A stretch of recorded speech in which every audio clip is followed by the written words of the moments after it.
कृषि भूमि अत्यंत उर्वरा है और दुनिया के अंदर उत्तर प्रदेश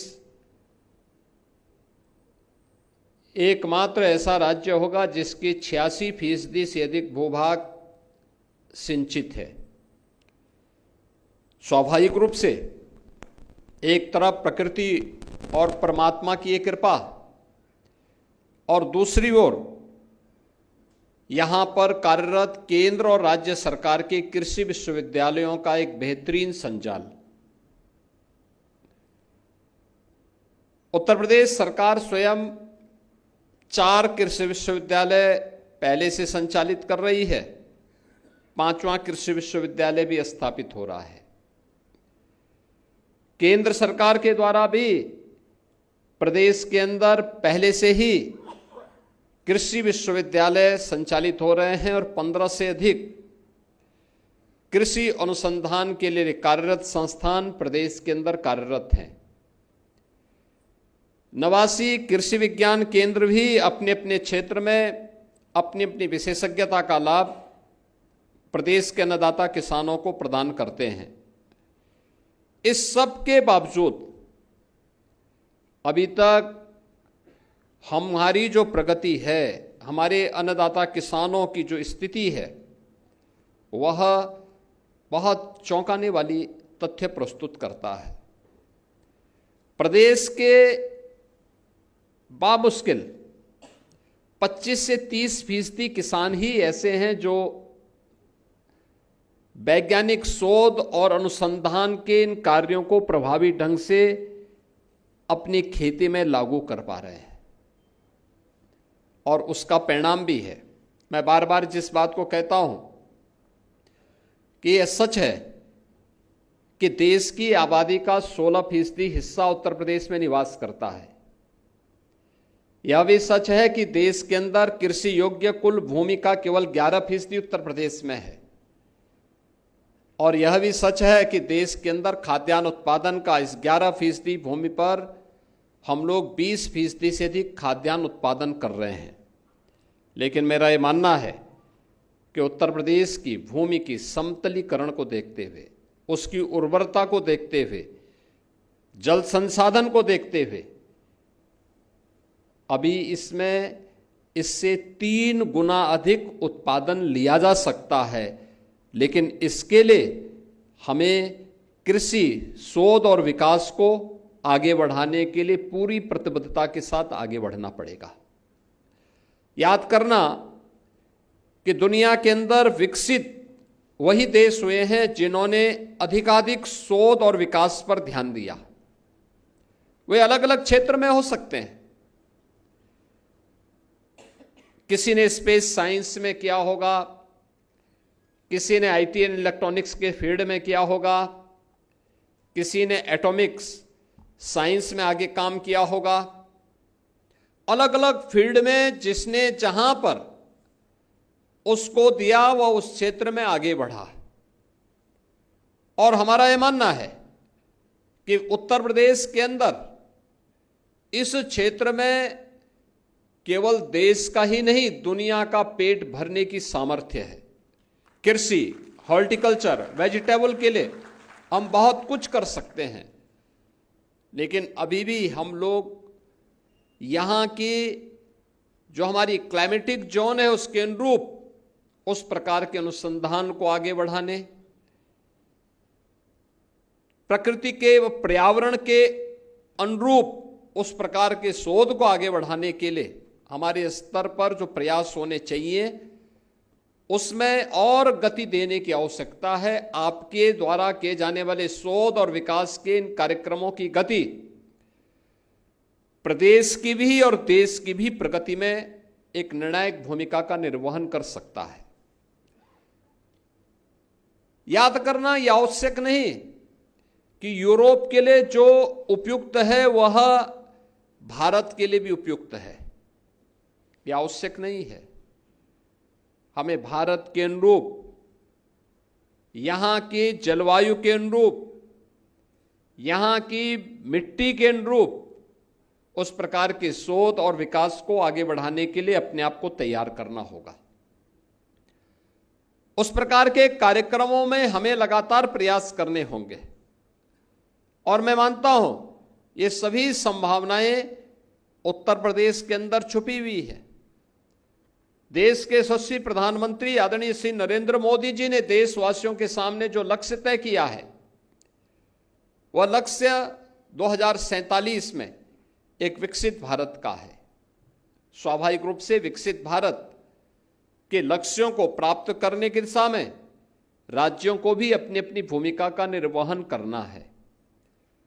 राज्यों की उस भूमिका के लिए हमें विकसित उत्तर प्रदेश बनाना है। विकसित उत्तर प्रदेश बनाने के लिए हमें उन सभी क्षेत्रों में अपनी उन संभावनाओं को तलाशना है। आज हमने तय किया है, भारत सरकार ने तय किया है कि 2027 में भारत $5 ट्रिलियन की इकोनॉमी बनेगा। हमने तय किया है कि 2029 में उत्तर प्रदेश को $1 ट्रिलियन की इकोनॉमी बनाएंगे। ये लक्ष्य है। लेकिन 2047 में जब भारत 30 ट्रिलियन की इकोनॉमी होगा, तब उत्तर प्रदेश कहां होगा? तब उत्तर प्रदेश की प्रति व्यक्ति आय क्या होगी? कृषि के क्षेत्र में, इंफ्रास्ट्रक्चर के क्षेत्र में, उद्योग के क्षेत्र में, जीवन के अलग अलग क्षेत्र में, शिक्षा के क्षेत्र में, स्वास्थ्य के क्षेत्र में हमारी क्या स्थिति होनी है, इन सब पर भी एक व्यापक कार्य योजना उत्तर प्रदेश ने बनाई है। और उसको लेकर के विजन 2047 को लेकर के वर्तमान में एक बृहद कार्य योजना के साथ हम आगे बढ़ रहे हैं। लेकिन ये केवल 2047 को लेकर के नहीं, हमारे पास कुछ शॉर्ट टर्म भी होगा। हमने 2 वर्ष में क्या अचीव करना है। हम केवल 2047 की बात करें और 2027 की बात न करें, 2029 की बात न करें, 2035 की बात न करें, तो यह पब्लिक को अपील नहीं कर पाएगी। पब्लिक को अपील करने के लिए हमें दोनों देने पड़ेंगे।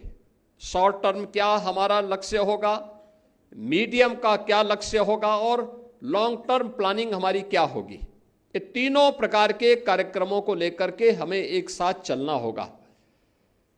मैं अपने सभी कृषि विश्वविद्यालयों से, कृषि अनुसंधान के लिए कार्यरत संस्थानों से और कृषि विज्ञान केंद्रों से भी कहूंगा कि वे इस दिशा में प्रयास प्रारंभ करें। हमने यहां पे इजराइल की मदद से सेंटर ऑफ एक्सीलेंस स्थापित किए थे। उस सेंटर ऑफ एक्सीलेंस, उस समय उन्होंने तकनीकी सहयोग हमें किया था। यहां के वैज्ञानिकों ने उनके साथ प्रशिक्षण लेकर के उसे आगे बढ़ाने में योगदान दिया, लेकिन वो एक तक सीमित न रहे। उसका एक्सटेंशन क्या है, हमें उस दिशा में भी प्रयास करने चाहिए। अगर यह कार्य इजराइल कर सकता है तो हमारे कृषि विश्वविद्यालय क्यों नहीं कर सकते? हमने उस दिशा में प्रयास क्यों नहीं किया? हम आज भी लकीर के फकीर बनकर के कब तक यहां के किसानों को खेती बाड़ी से प्लान करने के लिए ही मजबूर होते देखते रहेंगे? इन सभी स्थितियों को हमें देखना होगा। दूसरा, हमें उस फील्ड को भी तलाशना होगा कि जलवायु परिवर्तन के जो दुष्परिणाम सामने आ रहे हैं। आप देख रहे होंगे इस समय भारी बारिश होनी चाहिए, लेकिन प्रदेश के लगभग 15-16 जनपद ऐसे हैं जहां पर एवरेज से कम बारिश हुई है। अगल बगल के कुछ राज्यों में जहां पहले बारिश कम होती थी, वहां भारी बारिश हो रही है। इन स्थितियों का सामना हम कैसे कर सकते हैं? कैसे हम लोगों को तैयार कर सकते हैं? बहुत बार किसान इंतजार करता रहता है, बारिश होगी बारिश होगी, तब हम धान की रोपाई करेंगे, तब हम इस फसल को लेके आगे बढ़ेंगे। और अंततः होता क्या है, जब हम देर में, अगर कोई भी फसल 1 महीने लेट होगी तो ये मान के चलिए कि बीज अगर वही पुराना है तो लेट होने का परिणाम क्या है, उसकी 30% तक प्रोडक्शन पे भी असर पड़ता है। हमने क्या लेट वैरायटी के लिए उसको तैयार किया, हमने उस प्रकार के बीज की उपलब्धता के लिए और उसके डेमोन्स्ट्रेशन के लिए किसानों को प्रशिक्षित किया, क्योंकि किसान तो बीज देखता है, बहुत बार उसको उसकी जानकारी नहीं होती है, तो बीज देख करके तय कर लेता है कि साहब ये सब एक जैसा है, ठीक है, ये सभी चीजें उसके सामने तय होती हैं, वो अब बीज देख करके उसी ढंग से उसकी बुआई कर लेता है, उसकी रोपाई कर लेता है। अगर हम उसे कृषि विज्ञान केंद्रों के माध्यम से, विश्वविद्यालयों के माध्यम से या अनुसंधान केंद्रों के माध्यम से समय पे सही जानकारी नहीं देंगे और डेमोन्स्ट्रेशन के माध्यम से उसको बताएंगे नहीं कि देखिए इस कृषि क्षेत्र में इस विकास से, इस बीज के माध्यम से ये उपलब्धि हासिल की जा सकती है, इसका प्रोडक्शन इतना लिया जा सकता है, उसको विश्वास नहीं होगा। क्योंकि वह आज भी अगर अपनी पुरानी रणनीति के तहत पुरानी तकनीक पर आधारित खेती करने के लिए मजबूर है, इसलिए क्योंकि हमारी पहुंच उस तक नहीं हुई या हम उसे अपने केंद्रों तक लाने में विफल रहे हैं। हमें इस बात को ध्यान में रखना होगा कि उत्तर प्रदेश के अंदर सर्वाधिक रोजगार देने वाला क्षेत्र कृषि आज भी है। आप याद करिए, लगभग 3 करोड़ किसान अकेले कृषि पर निर्भर करते हैं।